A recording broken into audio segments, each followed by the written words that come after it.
Good morning, YouTube. Let's talk about the S&P 500 today. Today is January 24th, 2019. I'm making this video at 2 a.m. right now in anticipation for the market open at 9:30 Eastern Time. So let's talk about yesterday's action. You guys can see that the stock market opened up nicely yesterday off of IBM, Procter & Gamble, and chip earnings. Then we later sold off. Into later of the day, we ended up being bought back up, and all the indexes, NASDAQ, S&P 500, Dow Jones, held above the 50-day moving average. So I anticipate we could possibly bounce back down to about 262, 261 before catching a bounce back up to the upside and continuing forward. Stocks on watch for today, and let me go back, if the S&P 500 doesn't begin to continue upward and move in our favor. I do anticipate it possibly going back down to 261 and then catching a bounce back forward. So talk about stocks on watch for today. This stock I've traded today, or yesterday I actually traded it. I had a price entry of 90 and I sold at 94 today. And I made about almost $1,000 off of it. So the thing I like about this stock is that, when we did sell off, I ended up reloading back into it over into it at 90, I think like 91.76. So I do have a good average on it so far. What I like about this stock is that it's sitting on strong support. It has room to move to about the 95 or 96, 97 point of resistance before we actually catch something and maybe go back down. But I do like it. You can probably take it off for a 3-point or 4-point move, possibly. Now, the SPY right here, I've watched it. We had a fantastic day last Friday, but off of the SPY after they hit earnings, we sold off. Every single stock in the market was actually going up except for this baby. So I took it as an opportunity to take it as an entry point into this stock, and I got a good entry at 90, and I sold at 94. That's how I made $1,000 today. So what I like about this is that it's formed some sort of base, and if it breaks beyond 96, 97, it could definitely retest all-time highs and retest 100. And I do really think that it will do that. Off of this right here, we keyed in and we hit the 9-day moving average and what looks to appear as a hammer. But I do feel that we can possibly break this small resistance right here at 96, 97. But I do feel that we can break that and retest 100.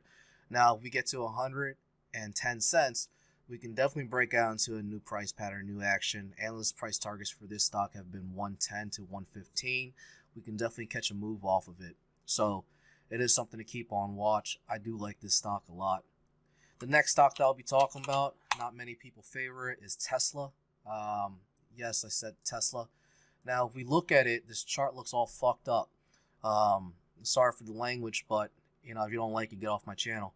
So sorry, guys, but if we look at this stock, it looks all messed up, and the daily chart looks all over the place. When we get a chart like this, now I don't like, and I don't favor trading Tesla, but I do favor trading this specific strategy. When we get a chart that's all messed up like this, what we have to do is we have to kind of zoom in from the outer time frame, and we get a little bit of cleaner action. Looking at this right here, now this is a lot easier to depict where we get the strong support at. You guys can see this is a five-year period off the weekly candlestick chart that every single time Tesla gets around the 200-day moving average, we immediately boost up for continued action. Here we are touching back again at the 200-day moving average, and then we get continued action. So here we are coming back down to the 200-day moving average, and again we get another boost. Here we are. I actually got in around this area for this specific for this week back in October, and look at this action next following week. The stock went from 252 all the way up to 339 in a single week. So here we are with the same pattern. We're coming into closing of 272 and 9 cents. I will be looking for an entry at 272 and 9 cents to 273, and I'll be placing my stop. Now today's Thursday.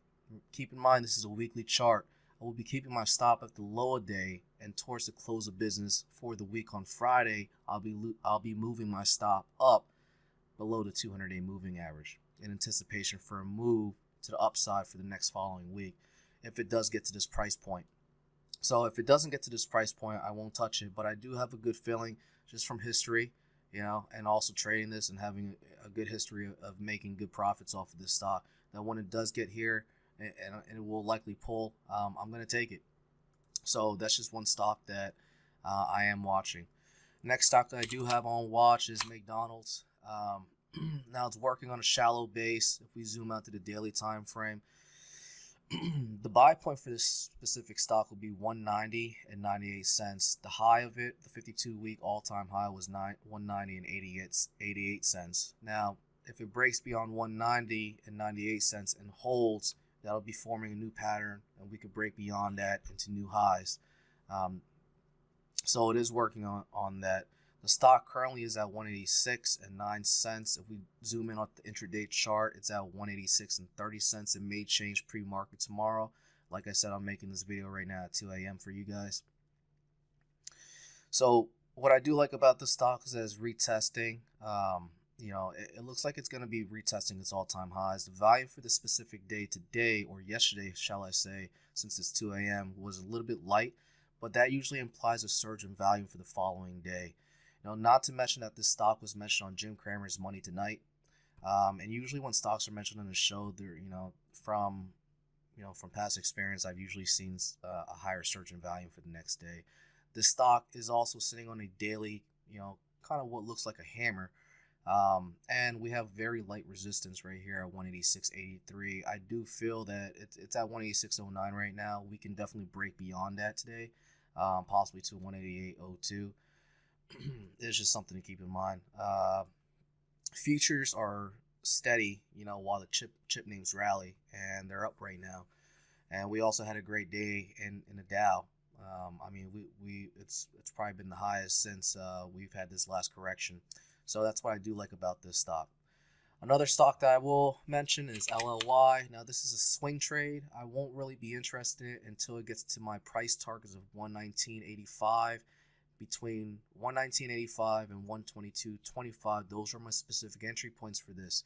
Now, whatever my entry point is, I'll be putting a 3% stop below my entry point and looking to profit of a gain of 5 to 10% for my initial entry. So, buy zone for the stock will be 119.85 to 122.25. You want to set your stop loss 3% below your entry, and we're shooting for a 5 to 10% profit goal, or the first close below the 5-day moving average off the daily. Lower volume today off today's action usually implies a bigger surge in volume come for the following day, and off this stock right here, it has high relative strength. Not to mention, it was also noted off of IBD, swing traders alert. And my Wi-Fi is really slow right now. That they also called out this stock. Now the buy and short zone hasn't been triggered yet, but it is something to keep on watch. Volume change was down 18% today, but like I said, when we're down, usually we get a higher surge in volume for the following day. We are close to that pivotal point of 119 entry and 85 cents. And it also has extremely high relative strength in it, so something to keep in mind.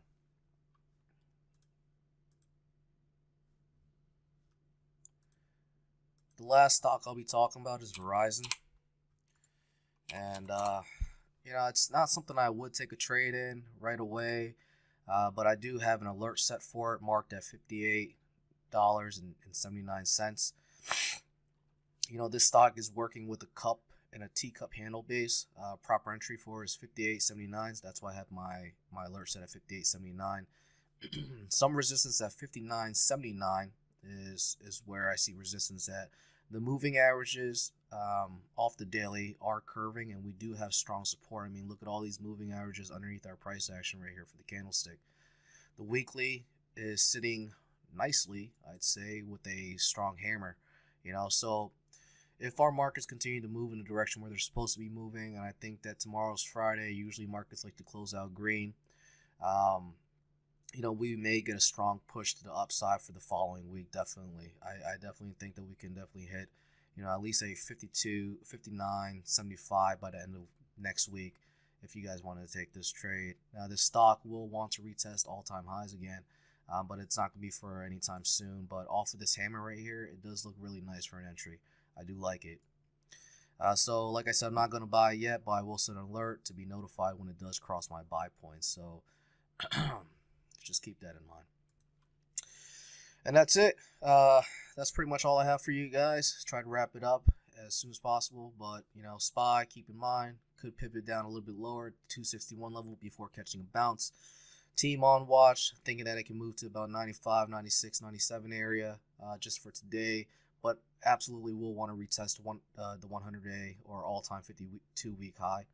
And if it does break beyond that, $100.10, we will continue to move upward. Analysts have price targeted for 110 to 115. Tesla entry is 272.09 to 273. We'll be setting my stop below the weekly 200-day line. McDonald's working on a shallow base. Proper entry point will be 190.98 cents, but it will want to retest all-time highs. LLY currently listed off IBD swing trader. Our proper buy zone for will be 119.85 to 122.25, looking for a 5 to 10% profit, 3% below stop. And Verizon setting an alert at $58.79 to be notified, and I'll likely take the trade, and just sell a swing trade, quick swing trade, $2 here and there. Now, the thing that I don't like about Verizon is that it's such a slow-moving stock. There's other stocks in the market that are priced about the same. You know, look at Etsy. I mean, it's priced less than that stock right now, and it makes, you know, $1 to $2 moves in a day sometimes. So, you know, but I do like the setup. I do like the weekly chart, and these are the stocks that I'm watching.